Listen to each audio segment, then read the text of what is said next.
Welcome to the How to Heal podcast, the show where we explore real life stories and practical tools to thrive. I'm your host, Lindsay Trimarchi Richter, and through over a 15-year journey of all things healing, I'm here to hook it up.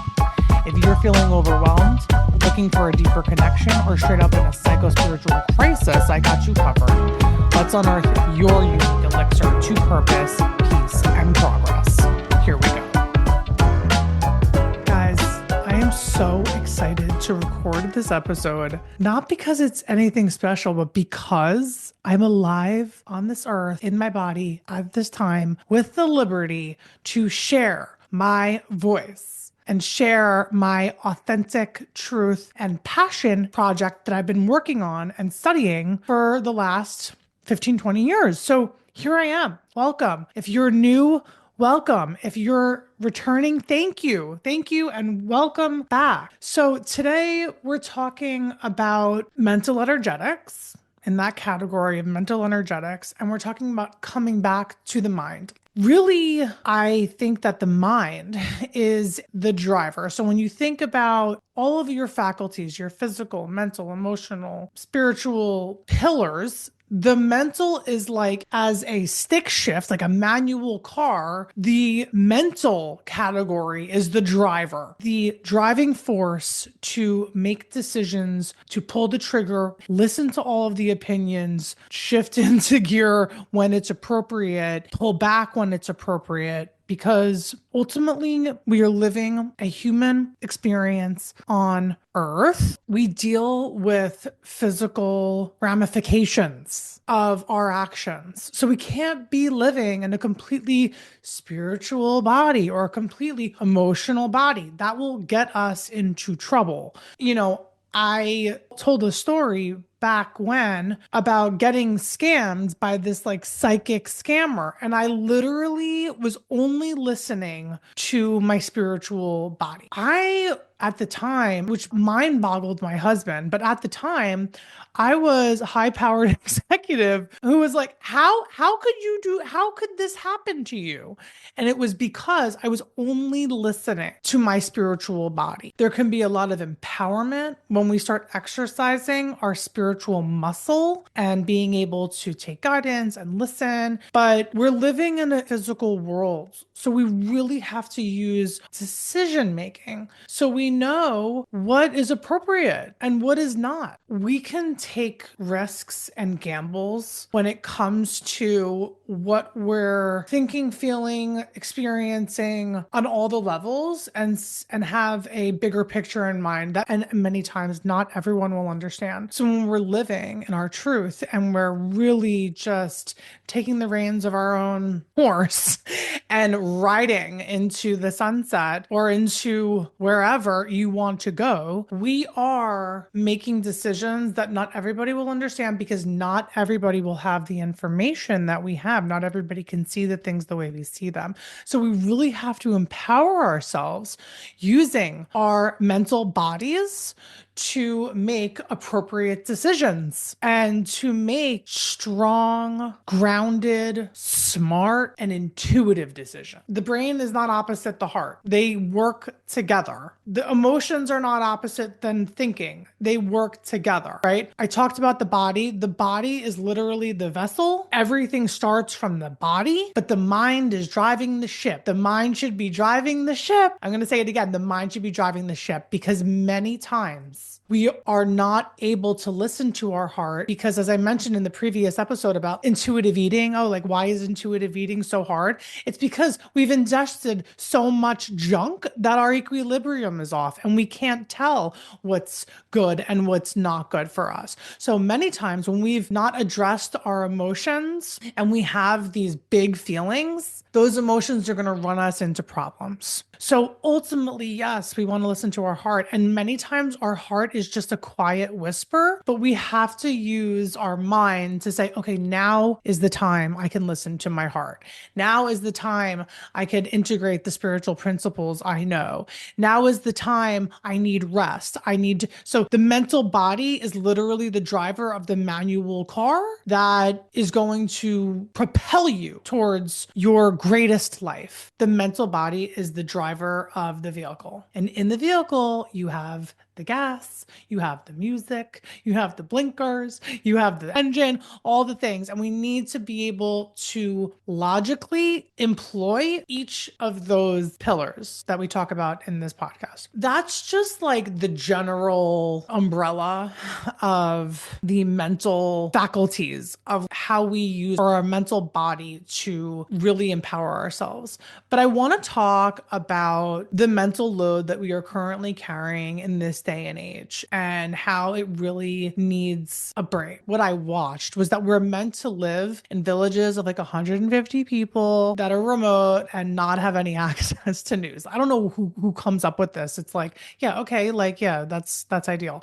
But we aren't that, right? We have access to the internet. We have access to national, international news. We are looking at people's lives all over the world, including people that are close to us and, 2 removed, 5 removed, all the things. And there's a constant state of comparison and all that noise. We have to just quiet down. And we've really gone away from just like the slow intake of information. And that's why I started this podcast, because I was just didn't feel equipped to just put out short form content on Instagram and try to get my message across, because it wasn't effective.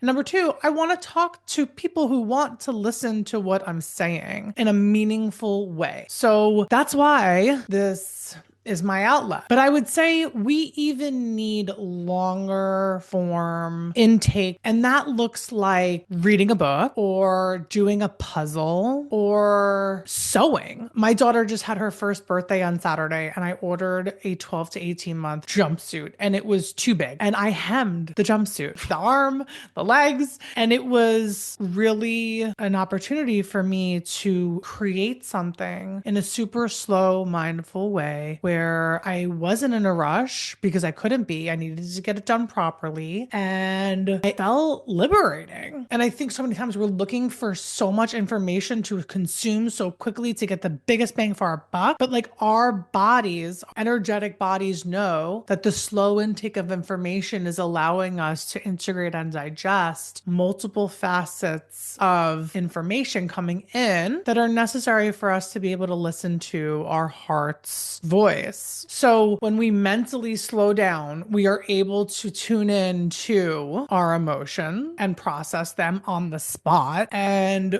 our physical body, and understanding, hey, that hurts. Like maybe I need to stretch. But the slowdown is really what we need right now. I was also listening to podcasts where she was like, and there's going to be an upsurgence of books again, and people writing and, blogging and people reading long form content. And that's great. That's great. I love that. I would just say reading doesn't need to be your thing. You just need to find the thing that you do slowly with intention. But kudos if it's something that you don't do all of the time. Because when you do something all the time, you kind of get stuck on autopilot. But when you're learning something new or challenging yourself in a way to do something mindfully and slowly, it provides this energy of creation that is just prolific in all of your cells. And that's really the way that we want to slow down. We want to really be in touch with our intelligence, the intelligence in our bodies, in our minds, in our hearts, in our soul that gets dumbed down by all the information day in and day out. And we need to understand that this is a process, right? So it's just layer after layer after. And sometimes we slow down and we don't get a lot out of it. And we're just like, forget it, I'm not doing this. And sometimes we slow down and we're just like, wow, I really needed that 15 minutes of whatever it was that you slowed down to do. So my thing, and I've mentioned this, my thing was always physical. Sports, I was strong, I was fast, I was athletic, I could jump high. Like my thing was always the physical body. And in turn, my mental body was always the thing that I learned to doubt. I doubted my mental capacity. Given like many circumstances, I would have test anxiety. I would have public speaking anxiety. I would get nervous and not remember information, like even just outside of tests. class. And listen, those moments were a culmination of, I hate to say it, but almost laziness. Whenever I was in school, like my freshman and sophomore year, I was top of my class. My junior year, I got depressed and I didn't want to engage socially. I didn't want to engage academically. I didn't want to engage in all the extracurricular activities I had engaged into in, up until that point.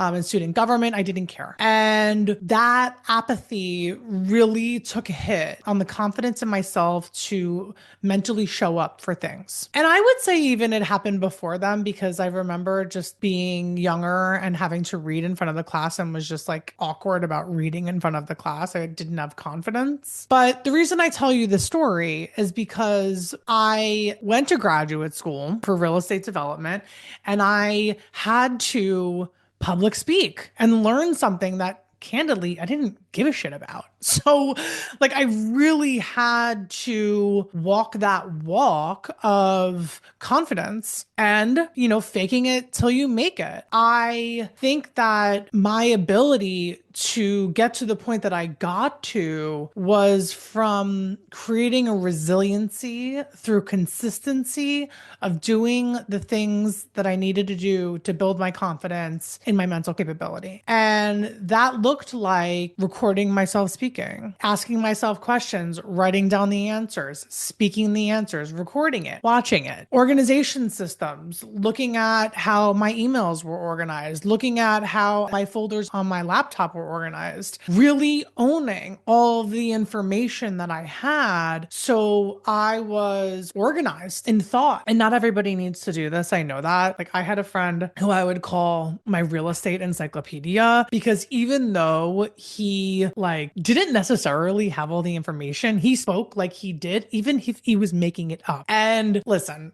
this is why I'm not in corporate anymore because I don't want to do that. And candidly, I don't think it's only corporate America that's doing that. But for me, it was just like the ultimate facade, the ultimate like, hi, everyone, here I am. I'm in corporate. I'm here to be here for the company and to do the best for the company. And it was just like not really, it became so ridiculous. Like the company didn't care about me. And I'm like acting like I'm like doing everything and giving everything for the best of the company. And it's just like, that was the only way I could justify being in corporate and also just like being my best in corporate. So anyway, I'm not saying that whole fake it till you make it, saying things that are not true with confidence only lives in corporate, but that persona was very alive for me there. And that's where I really learned to employ my mental faculties in a way that drove results. And when you're wrapping your head around things about why you're doing something, that really is the foundation to create more resilience in whatever it is that you're doing. So if you need to sit back and say, okay,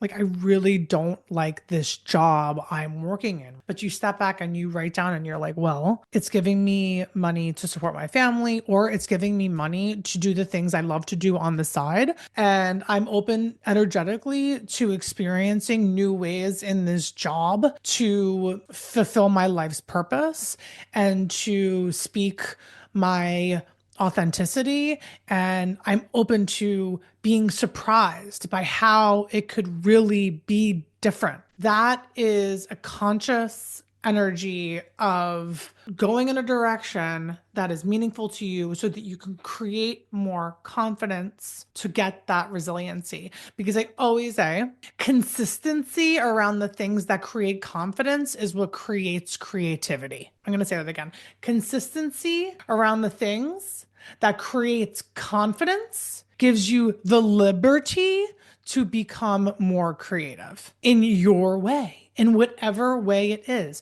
When you have that confident air about you, you could flare, you could while out. You could say things because you have a higher vocabulary in every way, right? So it's like, boo, boo, boo, I'm more resilient. You can shoot me in the arm. I'm so like, fuck it. Like, I can handle it. I got a tourniquet right here and I put it on mad quick.